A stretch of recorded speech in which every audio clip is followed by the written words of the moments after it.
حانت جزيس كحواتي معري إزقابير يمسكن نبل إزقابير يمسكن يلون مصحفكو لهكي سبع السانة يرقط أني أمالتي كومزي أجنا أمنت بحر كنشجرت لنا كندي مهليلان كندي فرح نشجرنا إزقابير مسكن حدود أتينا لخندي مورتالات كندي تأييت كندي شجرات تمساسة لببناء وعلى سبيل قاتو ما كندي هوالد كندي شجر حلف كناد ماذا اسكا حانت جزي إزقابير يمسكن ولا حانت جزي ليهون كل جزي كمل حاسكم إزقابير يمسكن أيتول قوة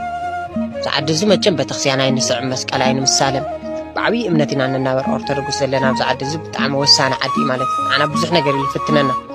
ስለዚህ ማለቲ ተመሳሳለ ውሽጣቲና ለአጣለ ግማል በደው ብዙሕ ነገር ንሰርሕ ሰባት ማለቲ ለሆነ ነገር ለጋጥመና ውሽጥና ማለት አብዝጋብሔርና ከቢድ እምነት ስለለለና ተመሳሳለ ዋልለ ኣብ ገዛ 5-6 ዓመት ኣብ ዝዓደ ዝገርክን ዘለኽን ድመይንኽን ማንም ነገር ለይበጽሐክን ነገር እግዚአብሔርክን ስለተአምና ኩል ጊዜ እግዚአብሔር ይመስገን በላ ተመሳሳለ አውዝኒና ሐኸርየኩም ሕጅ ማለት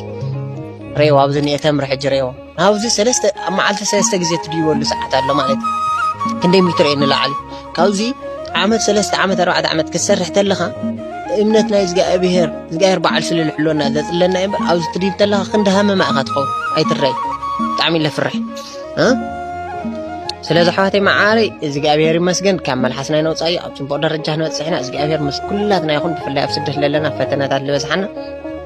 ካብ መልሐስና እግዚአብሔር ይመስገን ከይነውጾ ብዙሕ ችግር አልገጠመና همز خماي ብዙሕ ነገር ለማሃረኩም ስደት ብዙሕ ብሕማምን ገለን ለተሸገርኩም ለበጽሐኩም ሳትህሉሁም ኩሉ ግዜ እግዚአብሔር ይመስገን ይመችው